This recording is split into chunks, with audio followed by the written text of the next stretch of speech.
गुरु शकुनी महाराज अपने नए चेले भोलू को उसके घर से अपने आश्रम लेकर आ रहे थे। रात हो चुकी थी और जंगल का मामला था। जंगली जानवर और डाकुओं के डर से गुरु शकुनी महाराज ने अपने चेले से बोला, कोई घर दिखाई दे तो बताना, आज रात विश्राम करके कल सुबह आश्रम के लिए निकलेंगे। चेला बोला, गुरुजी आश्रम तो बस आने ही वाला है, कुछ देर और चलेंगे तो आश्रम आ जाएगा।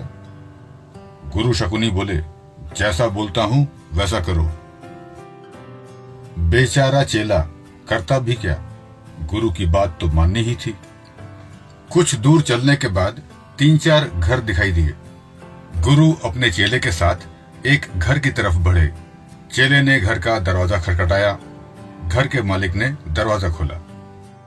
गुरु ने घर के मालिक से बोला, मैं गुरु शकुनी महाराज हूं और मुझे अपने आश्रम जाना है। रात बहुत हो गई है और घना जंगल भी है। क्या मैं आज रात तुम्हारे घर रुक सकता हूं? सुबह चला जाऊंगा। घर मालिक ने गुरु का हाथ जोड़कर अभिवादन किया और रात बिताने के लिए हाँ बोल दी।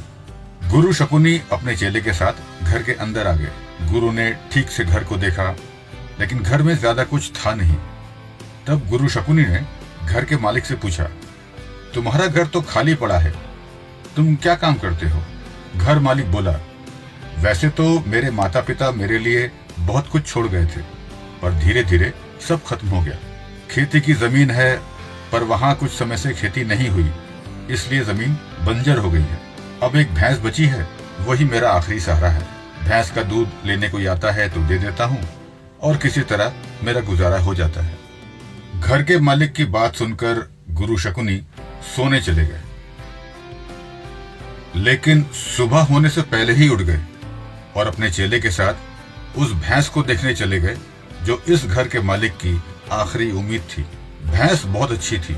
गुरु शकुनी ने अपने चेले से बोला, इसकी भैंस को हम आश्रम लेके चलते हैं। भोलू ने अपने गुरु शकुनी से बोला, आप कैसे गुरु हो? जिस इंसान ने हमें रात में अपने घर में रुकने की जगह दी, उसी की भैंस चोरी करना क्या ठीक होगा? गुरु शकुनी ने बोला, जैसा मैं बोलता हूं तुम वैसा करो। क्या ठीक है क्या नहीं ये मैं जानता हूं। चेले को गुरु की बात ठीक नहीं लगी, पर कर भी क्या सकता था। भोलू ने भैंस खोली और गुरु के पीछे पीछे चल पड़ा। गुरु के इस काम से भोलू दुखी था। उसको अपने गुरु से ऐसी उम्मीद नहीं थी। समय गुजरता गया और भोलू बड़ा हो गया, लेकिन भोलू भैंस चोरी वाली उस बात को कभी भुला नहीं पाया। गुरु की मृत्यु के बाद भोलू ने उस आदमी से मिलकर क्षमा मांगने का निश्चय किया जिसकी भैंस उसका गुरु चुरा लाया था। और अगले दिन भोलू उस आदमी से मिलने उसके गांव के लिए चल पड़ा। जिस छोटे से घर में गुरु चेले ने रात गुजारी थी, वहां पे एक आलीशान घर देखकर चेला आश्चर्यचकित हो गया। भोलू उस आदमी से मिला, अपना परिचय दिया और सालों पहले उसकी भैंस की चोरी के लिए अपने गुरु शकुनी की तरफ से माफी मांगी।